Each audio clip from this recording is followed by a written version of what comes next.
Opened it to the public in 1860, and it has been owned and operated by a group of ladies. Different people come and help, and they have owned and operated, keeping it open 365 days ever since. What are their objectives? Well, there are two of them. Number one, obviously when you come to visit, you want to see how attractive the home is, you want to see some of the original grounds, you want to see the beautiful gardens, magnificent view. But in the last 15 years, they just felt that perhaps we're starting to forget about the American Revolution. We're starting to forget how our country was created, why it was created, the courage, the wisdom, and the sacrifice. And by the way, we get 1 million visitors a year, and those of you that live close by, you know March, April, May, and June, those 85 buses show up every morning, and they have lots and lots of 8th graders. In fact, one day last May, they did a statistical analysis, and they found out there were no 8th graders anywhere else in the world. It seemed like they were all right here. But we wanted them to have, when they see how attractive everything is, and they see the river, and they see the furniture, but we also want them to know the courage, the wisdom, and sacrifice. And so that's why the new Underground Education Center Museum, and last Friday, we had a wonderful opportunity to open George Washington, a little late, finally has a presidential library. So we have 6,000 manuscripts, 2,500 rare books. They've even built a residence hall, and they have funded where scholars can come and live for a year and study papers of George Washington. They have 3 magnificent conference rooms with the latest technology, with outreach throughout the world, where they can hold conferences. But every conference, whether it's for the military or whether it's for corporations or public groups, is entitled The Lessons of Leadership of George Washington. So, in essence, it's about education and about restoration. I just want to leave you with 2 comments about George Washington. Number one, not only do I have to struggle with every time people come, they assume Mount Vernon is owned by the government. Everybody wants to know where the hatchet is. Did he really chop down the cherry? How did he throw $1 across the river? Well, if you don't know it, there was a minister who lived 25 miles south of here. His name was Parson Weems. And when he lived in Dumfries. When George Washington died, he wrote to a publisher in Philadelphia, and he said, "The great Washington has died. I'm a minister. I'm concerned about the morality of future generations," he said, "so I'm going to use George Washington as my model of virtue. And since not much is known about his childhood, I needn't be burdened with historical accuracy."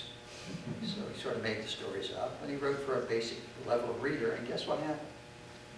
Those stories became incorporated in a book called The McGuffey's Reader. So not only am I learning to read, well, I learned that George Washington chopped down the cherry. So Miss Rigby told me she would allow me to say something that's a little, might be, well, I'm going to risk it. I tell everybody that George Washington never told a lie, but the minister did. So, and I tell them that the reason he could throw $1 across the river is I'm old enough to know that the dollar went further. Bad joke, I won't do that anymore.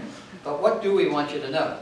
Well, we want you to know the genius of George Washington. The genius of George Washington, in many people's opinion, is one word. It was power. He had an uncanny knowledge of military and political power, and most importantly, he never abused it. I was reading on your program today wonderful comments. We must remember that intelligence is not enough. Intelligence plus character, that is the goal of true education. So George Washington's father died when he was 11 years old. He was living down near Fredericksburg in the northern neck of Virginia. His mother told him, "You're not going to have an opportunity to go any further. You're going to have some tutors up until about the age of 15, and sorry." So the rest of his life, what does he do? He spends the rest of his life education, education, reading, reading. That's why the library is so important. But very early on, he said something that was really important. And I think young people have to make some decisions early in their life. He said, early in his life, he said he wanted to be a gentleman. But in his mind, he said, what defines a gentleman is your reputation. And the rest of his life, he spent guarding that reputation. And I get a little disappointed when historians say, well, George Washington was very aloof, and George Washington didn't always join in with the crowd. Well, there's a reason for that. George Washington thought about what he did before he did it. He thought, how does this reflect on me? What are people going to think about? And sometimes these were not easy decisions. You know, it's pretty easy to kind of go along with everybody. When he's president of the United States, there was a whole group of people, England and France were fighting, there was a whole group of people, they were called Anglophiles. We ought to support England. There was a whole group of people led by Thomas Jefferson. We ought to support France. He said, we're too fragile a nation. And both sides wrote slanderous things about him, and wrote slanderous things about he's not able to make a decision and we should be doing this. He wasn't worried about getting reelected. He said he was doing what was best for the country. And what was important was his reputation. So it all goes back to character. And we're very fortunate that we had somebody that at the end of 8.5 years, you want to talk about being in the military, being deployed, he's deployed for 8.5 years. He's away from home for 8.5 years. Loses the first 9 battles. Perseverance is a big part of his makeup. He's not going to quit. Finally, he defeats the largest army and navy in the world. Surprise. When he's asked to be the general, he's told, we don't have an army yet, but you'll be the general. How many people would take that? Finally, peace treaty signed. Don't you think he would go home? He went to Annapolis, where Congress was meeting, and he very quickly interrupted Congress. And he said, well, gentlemen, he said, I'd like to turn in my commission. He said, I consider it a public trust, and I'm here to return it to the people's representatives. When King George III heard about that, he said, first of all, he said, I don't believe it. But he said, if it is true, he will be the greatest man in the world. Nobody leads a successful revolution and retires.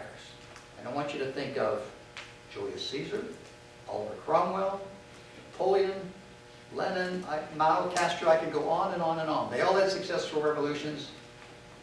Not one of them had any intention of ever giving that power back to their government.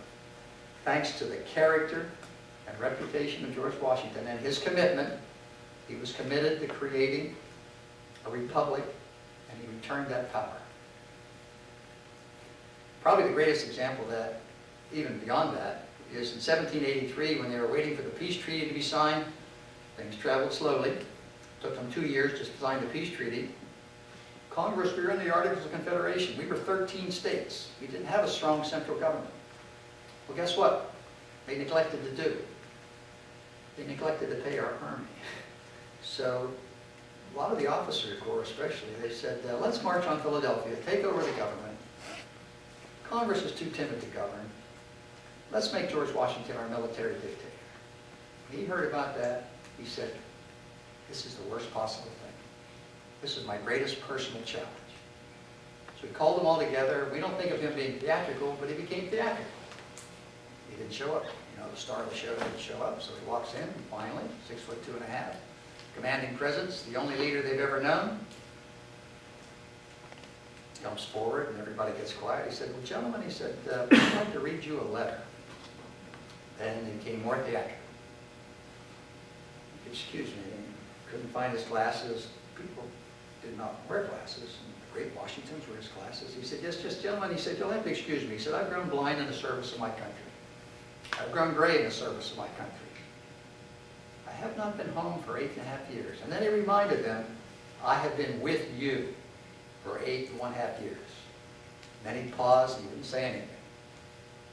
Power of silence. Looked them each in the eye and he said, but your brethren in the field didn't die to create a military dictatorship. We've been created by Congress. We report to Congress, and the military is subservient to the civilian government.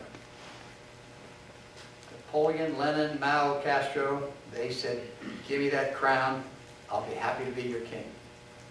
George Washington put that to rest. They trusted that he would get them their money. He trusted he would get them their pension. He trusted that they would get paid properly. And due to his character and his commitment, I tell all of our students, we would not have this country. We would not have this government. Somebody of a different character that wanted to be our dictator, wanted to be our king. So, his character, and this word just jumped out at me when I saw it on the program that Martin Luther King said. Character is so important. Character and reputation, can't emphasize enough. And those are the things that if you take care of your reputation, your character will be there. And you will be, even though it'll be difficult, you'll have to make difficult decisions. You won't always be part of the group. You have to decide what's important for you and your family. And most importantly, one of the reasons I'm going to be able to sleep well tonight is that you are the generation that will take care of the sacred flames of liberty. So thank you very much.